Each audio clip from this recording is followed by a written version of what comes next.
ഇന്ന് വളരെ കോമൺ ആയി കണ്ടുവരുന്ന ഒരു അവസ്ഥയാണ് ഫാറ്റി ലിവർ എന്നുള്ളത്. നമ്മുടെ കരളിന്റെ ചുറ്റും കൊഴുപ്പടിയുന്ന അവസ്ഥയിലാണ് നമുക്ക് ഫാറ്റി ലിവർ ഉണ്ടാകുന്നത്. തുടക്കത്തിൽ ഇതിന് ലക്ഷണങ്ങളൊന്നും ഉണ്ടായിരിക്കില്ല, പിന്നീടാണ് ഇത് പുറത്തേക്ക് വരുന്നത്. എന്തായിരിക്കാം ഇതിന്റെ കാരണങ്ങൾ? പ്രധാനമായും വ്യായാമമില്ലായ്മ, അതേപോലെ തന്നെ മദ്യം കഴിക്കുന്നത് ഏറ്റവും പ്രധാനമായിട്ടുള്ള ഒരു കാരണമാണ്. അതുപോലെ തന്നെ പൊണ്ണത്തടി, ഇൻസുലിൻ റെസിസ്റ്റൻസും ഇതിന് കാരണമാകുന്നു. ഷുഗർ, അതായത് പഞ്ചസാര പാനീയങ്ങൾ, ജങ്ക് ഫുഡ് ഇങ്ങനെയൊക്കെ ഉള്ളത് കഴിക്കുന്ന സമയത്ത് നമ്മുടെ ശരീരത്തിൽ ഡയബറ്റീസ് ഉണ്ടാകുന്നു. തുടർന്ന് ഇത് ലിവറിനെ എഫക്റ്റ് ചെയ്യുന്നു. അതുപോലെ തന്നെ കൊളസ്ട്രോളും. ഇതെല്ലാം ജീവിതശൈലി രോഗങ്ങളാണ്. കൊളസ്ട്രോളിനും മോശം കൊളസ്ട്രോൾ കൂടുക അല്ലെങ്കിൽ ട്രൈഗ്ലിസറൈഡ്സ് കൂടുക, ഇത് നമുക്ക് ഈ ഒരു അവസ്ഥയിലേക്ക് എത്തിക്കുന്നു. ഇനി എന്താണ് ഇതിന്റെ ലക്ഷണങ്ങൾ? തുടക്കത്തിൽ ഇതിന് ലക്ഷണങ്ങളില്ല, പിന്നീട് അങ്ങോട്ട് ക്ഷീണം, വയറിലെ അസ്വസ്ഥതകൾ, നമ്മുടെ അജീർണം, അതായത് ദഹനക്കുറവ്, വയറിൽ ഗ്യാസ് കയറുന്നത് പോലെ തോന്നുക, വലതുവശത്ത് മുകൾ ഭാഗത്ത്, വയറിന്റെ മുകൾ ഭാഗത്ത് വേദനിക്കുന്നു, അതേപോലെ തന്നെ ഛർദ്ദിക്കാൻ വരിക, ക്ഷീണം വരിക.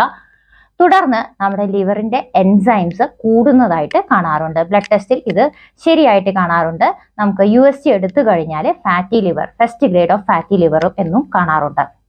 ഇത് നമുക്ക് സ്വാഭാവികമായി തന്നെ, ഏറ്റവും ഫസ്റ്റ് ഗ്രേഡിൽ ഇരിക്കുന്നവർക്ക് സ്വാഭാവികമായി തന്നെ കുറയ്ക്കാവുന്നതാണ്. നമ്മുടെ ഭക്ഷണത്തിൽ വേരിയേഷൻസ് വരുത്തുക, ജങ്ക് ഫുഡ് ഒഴിവാക്കുക, നല്ല രീതിയിൽ പ്രോപ്പറായിട്ട് എക്സർസൈസ് ചെയ്യുക.